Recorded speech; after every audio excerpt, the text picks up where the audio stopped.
ನಾನು ವಿನುತಾ ಎಚ್. ಇಂದು ನವೆಂಬರ್ 8 ಕನಕಾರ ದಾಸ ಶ್ರೇಷ್ಠ ಸಮಾಜ ಸುಧಾರಕ ಶ್ರೀ ಕನಕದಾಸರ 538ನೇ ಜನ್ಮ ದಿನೋತ್ಸವ. ನಿಮಗೆಲ್ಲರಿಗೂ ಕೂಡ ಕನಕದಾಸ ಜಯಂತಿಯ ಹಾರ್ದಿಕ ಶುಭಾಶಯಗಳು. ರಾಜ್ಯದಾದ್ಯಂತ ಈ ಮಹಾನ್ ಚೇತನಕ್ಕೆ ಗೌರವವನ್ನ ಸಲ್ಲಿಸಲಾಗ್ತಾ ಇದೆ.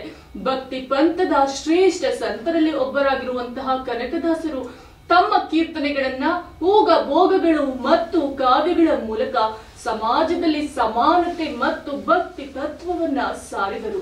ಜಾತಿ ತಾರತಮ್ಯದ ವಿರುದ್ಧ ಧ್ವನಿ ಎತ್ತಿದ ಅವರ ಸಂದೇಶಗಳು ಇಂದಿಗೂ ಕೂಡ ಪ್ರಸ್ತುತವಾಗಿದೆ. ಬೆಂಗಳೂರಿನ ವಿಧಾನಸೌಧದ ಆವರಣದಲ್ಲಿ ರಾಜ್ಯ ಸರ್ಕಾರದ ವತಿಯಿಂದ ಅದ್ದೂರಿ ಕಾರ್ಯಕ್ರಮವನ್ನ ಆಯೋಜಿಸಲಾಗಿತ್ತು. ಮುಖ್ಯಮಂತ್ರಿ, ಸಚಿವರು ಮತ್ತು ಹಲವಾರು ಗಣ್ಯರು ಕನಕದಾಸರ ಪ್ರತಿಮೆಗೆ ಮಾಲಾರ್ಪಣೆಯನ್ನ ಮಾಡಿ ಗೌರವವನ್ನ ಸಲ್ಲಿಸಿದರು. ಕುರುಡರ ಗುಂಪಿನಲ್ಲಿ ಆನೆಯಂತಿರಬೇಕು, ಕಿವುಡರ ಸಂಘದಲ್ಲಿ ಶಬ್ದದಂತಿರಬೇಕು, ದೊಡ್ಡವರ ಗುಂಪಿನಲ್ಲಿ ದಟ್ಟನಂತಿರಬೇಕು, ಇನ್ನಂತಾಗಬೇಕು ಕನಕದಾಸ ಜಯಂತಿಯ ಆಚರಣೆ ಕೇವಲ ಬೆಂಗಳೂರಿಗೆ ಸೀಮಿತವಾಗಿಲ್ಲ. ದಾಸ ಶ್ರೇಷ್ಠರ ಜೀವನದಲ್ಲಿ ಮಹತ್ವದ ಸ್ಥಾನ ಹೊಂದಿರುವಂತಹ ಉಡುಪಿಯ ಕರಕನಕಿಂಡಿ ಮತ್ತು ಹಾವೇರಿ ಜಿಲ್ಲೆಯ ಬಾಡ ಗ್ರಾಮದಲ್ಲಿ ವಿಶೇಷ ಪೂಜೆಗಳು ಮತ್ತು ಕಾರ್ಯಕ್ರಮಗಳು ಕೂಡ ನಡೀತಾ ಇದೆ.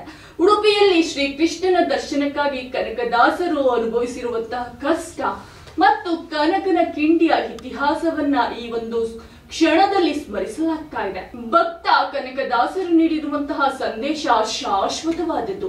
ಜಾತಿ ಮುಖ್ಯವಲ್ಲ, ಭಕ್ತಿ ಮುಖ್ಯ ಅನ್ನೋದನ್ನ ಇವತ್ತಿಗೂ ಕನಕನಕಿಂಡಿ ಸಾರುತ್ತಿದೆ. ಒಟ್ಟಾರೆ ಕನಕದಾಸ ಜಯಂತಿಯು ಕೇವಲ ಒಂದು ರಜದಿನವಲ್ಲ, ಅದು ನಮಗೆ ಸಾಮಾಜಿಕ ಸಮಾನತೆ, ಸರಳತೆ ಮತ್ತು ಭಕ್ತಿಯ ಮಹತ್ವವನ್ನ ನೆನಪಿಸುವಂತಹ ಮಹತ್ವದ ದಿನ.